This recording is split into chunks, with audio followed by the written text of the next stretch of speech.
Tinubu's house was bombed by the military and he went into exile for about 5 years, ONANUGA says.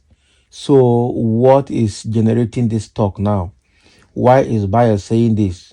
Who is accusing Tinubu of anything? Let's get into a detail to understand why ONANUGA is bringing this topic now. Oh, wow.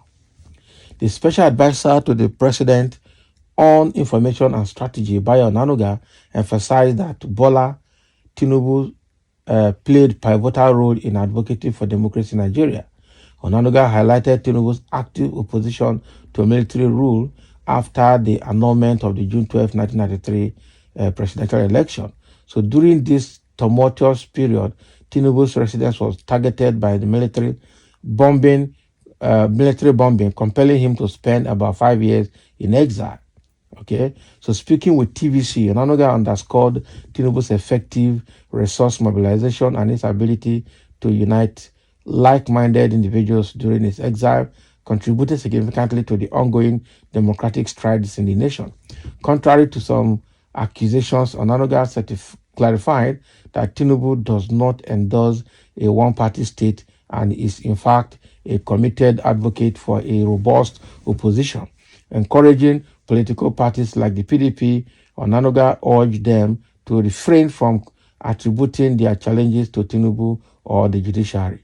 Can you imagine? See old people that will come publicly to say what is not. We are seeing how Tinubu and APC cornered the judiciary, cornered the INEC, and now using the judiciary to unseat other opposition from office. So what do you have to say? How people are wicked though, have their conscience seared with hot iron. I'm telling you the truth. So he remarked, when you look at what Tinubu did, he campaigned for democracy after the annulment of the June 12th election. Tinubu's house was bombed by the military and he went into exile for about 5 years, where he was able to gather resources, galvanize people to oppose military rule, and today we are enjoying the efforts that he and other people of like minds put into fight for democracy. So there is no doubt at all that President Tinubu is a Democrat. He is not a person who would want to impose a one-party state on our country. I think he wants opposition. APC wants opposition. PDP and other parties should stop blaming Tinubu for the judiciary for whatever they are facing. So exactly what somebody is saying. You know, for 8 years of Buhari's government, Lai Mohammed was doing this kind of job. And he did it to a point that Nigerians were like, can we have any better liar than Lai Mohammed? But again, another school of thought had just erupted that what ONANUGA is going to do for Tinubu, it might be more and worse than what Lai Mohammed did for Buhari's government. What Lai Mohammed did in Buhari's 8 years might be a child's play to what ONANUGA will do in Tinubu's government. The kind of propaganda, the kind of story they will cook up, the way they will handle information, the way they will tactically and systematically or systemically freeze opposition is not going to be a child's play, I tell you, under this administration. It's a very serious one. So ONANUGA, even though Tinubu was involved in Nadeku fight for democracy in those years, what he is doing today has proven that he is very, very, very far from being democratic.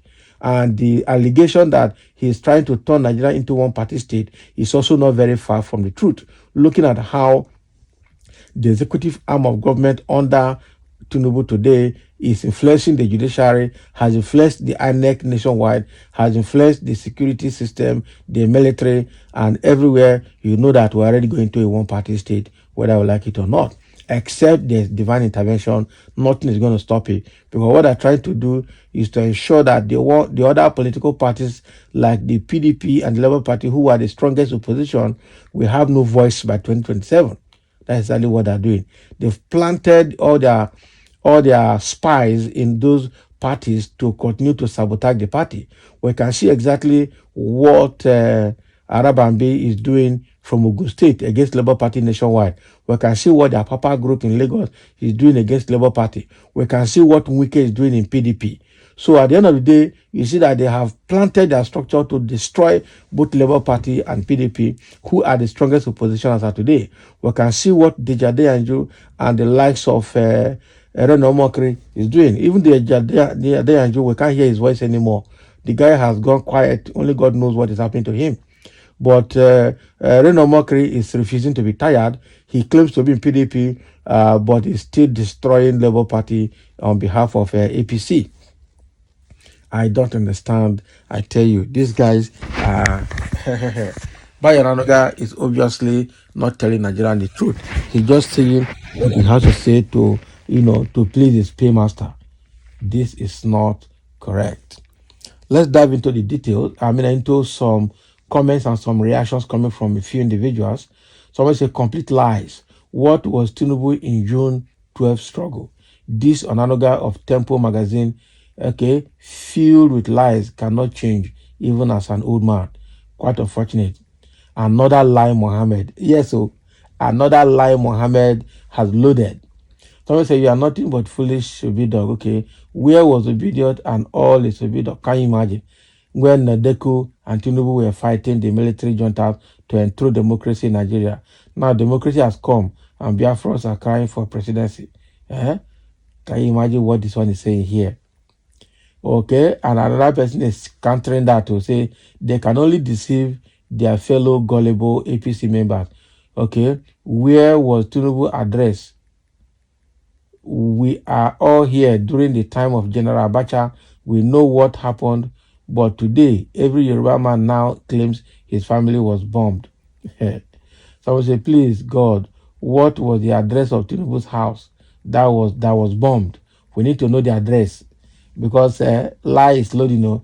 This one a criminal liar. They struggle to give him his special assistant, ONANUGA, very, very one kind fellow. He was my friend before the 2023 election. Now he's on his own. Thomas, the foolish talk. Please, would you say otherwise? Find something else to say. Tinubu has paid his dues to Nigeria, and he is reaping the fruit of his sacrifices for Nigeria. Peter Obi and Atiku are just thieves who want to reap where they never sow. Can you imagine what this one is saying? Can you hear yourself? And you're a cursed generation. What sacrifice are you talking about? Now, what for these people who buy ONANUGA?